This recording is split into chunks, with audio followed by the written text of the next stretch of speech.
after Tilt, what led to the transition in joining Stitch Fix?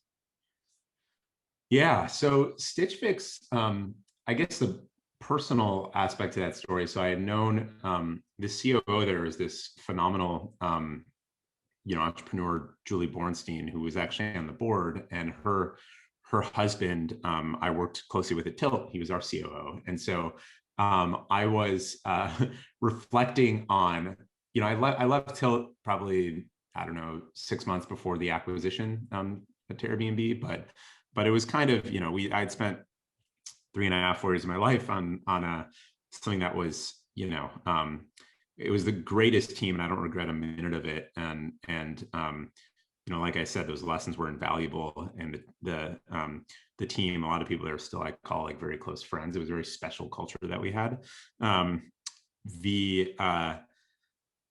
But I thought it would be interesting to actually like swing the pendulum to the other side, where Tilt was kind of this like high growth, high burn situation. Stitch Fix was in an interesting position at the time, and I wouldn't have known this had I not, known some people there, that, the business had, Katrina famously did not raise a bunch of venture money early. She actually had a hard time doing so. And so at a certain point, she's like, screw this, we're going to control our destiny and just be profitable. And so this was the business that the time I joined was like not growing as fast as they could, but that was a deliberate choice.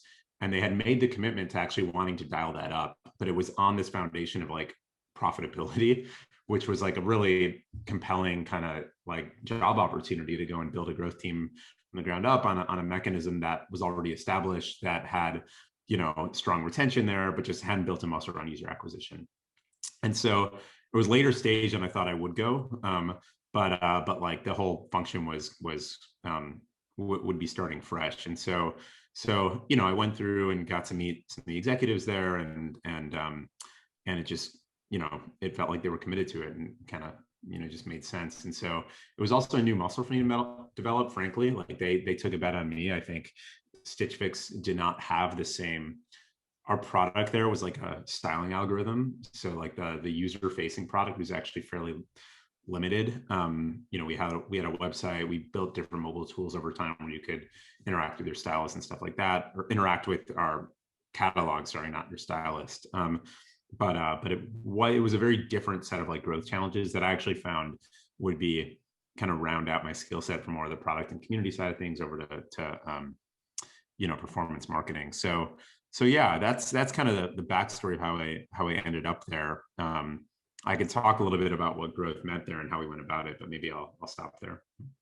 Yeah, no, I would actually, I'd love to jump into that a little bit more and talk about, what was growth like when you joined, and, how did that kind of evolve over the course of time, throughout up to the IPO and maybe after? Yeah, well, the when I mentioned it had like a really good foundation, it was because like the entirety of the business at that time was focused on retention and like predictability.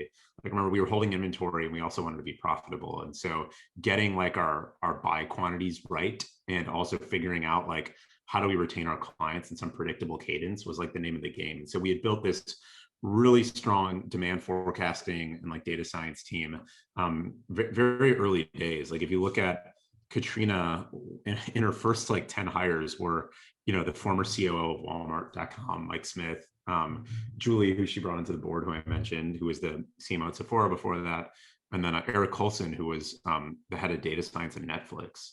And so like all those all those people joined, and they really set like the DNA for what the company would become. So yeah, we had the retention thing down in a way that I hadn't seen most companies, at that stage. So when I joined, like the ask was basically help us build a muscle around user acquisition, because we think we might want to go public over the next couple of years, and like you need predictability on this. It's like unacceptable and to have it outsourced or just beyond your control. And so at that time we had started working with a couple of agencies, like it basically while they were looking to fill the seat. And it was, I'll spare the details, but we decided that like it was this like fully outsourced model where like this agency owned our ad accounts. We didn't really have control over them. And it was just not the agreement that we wanted to kind of keep going down. So basically we had a fresh start, like new Facebook accounts, new Google accounts. basically just like literally starting everything from scratch. And at that time, it was just me. I brought on, so started hiring like very, very quickly. And we structured the team basically by, we had directors or managers that were overseeing like channels or groups of channels. And then we paired them with some like technical counterparts, either data science or PM or Eng, like when we started to hit scale. But it was really like,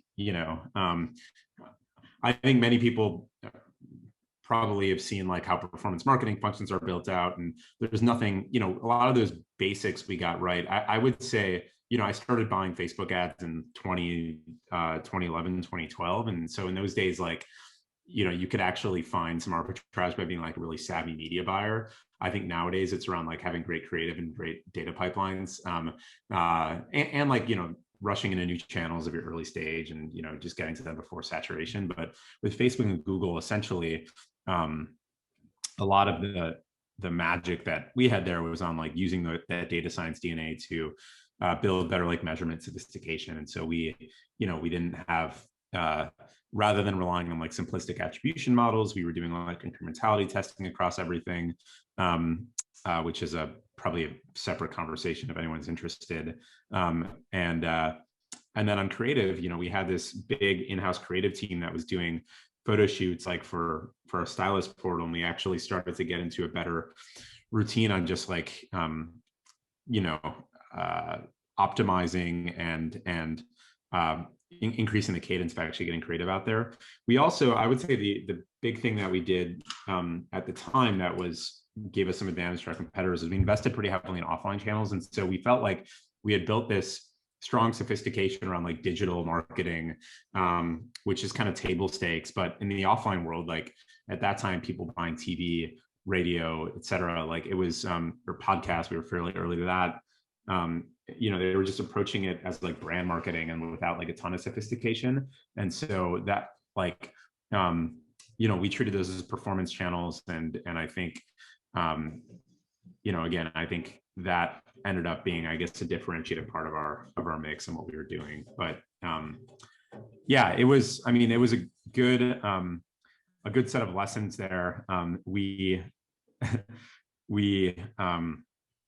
think now as an investor, you could see it's a lot easier to kind of understand like where the gotchas are when you're looking at some of this stuff. Like I think one of the things that we did, and I'll pause after this point, but like probably the most impactful thing that we did during my time was actually, I was in charge of user acquisition, but that could be gained quite easily if we're going our team on like signups. And so we actually we shifted our entire objective function to more of a down funnel metric on like retention. And so going our acquisition efforts on retention was like a very big game changer for us. Maybe it sounds like trivial, or maybe it sounds simple, but when you're spending at that scale, like shifting your objective function and what you're kind of optimizing all your channels to some like downstream retention metric was quite impactful for us. So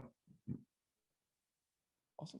Thanks for sharing more on that. So that was it's quite the journey. So what was the growth team like at the point when you left? We had probably 20, 25 people. It was organized roughly by like channel groupings there. And so we had like, we had what we would call digital, which was basically like Facebook, programmatic display, YouTube, starting to invest heavily in. I think Snap was running out of there at that point. Then we had a team that was focused on search, so SEM and SEO, which is kind of a different, I find that marketers, and even though that still is digital, like it's kind of a different skill set. People are really deep on SEM. We had a team around offline. So that was TV, radio, direct mail, podcast.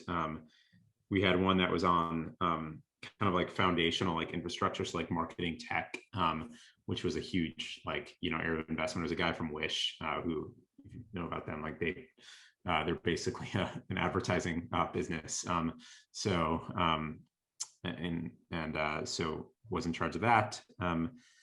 And I think broadening out, there were more efforts around like referral and like landing pages and that type of thing. But really, like those were the core.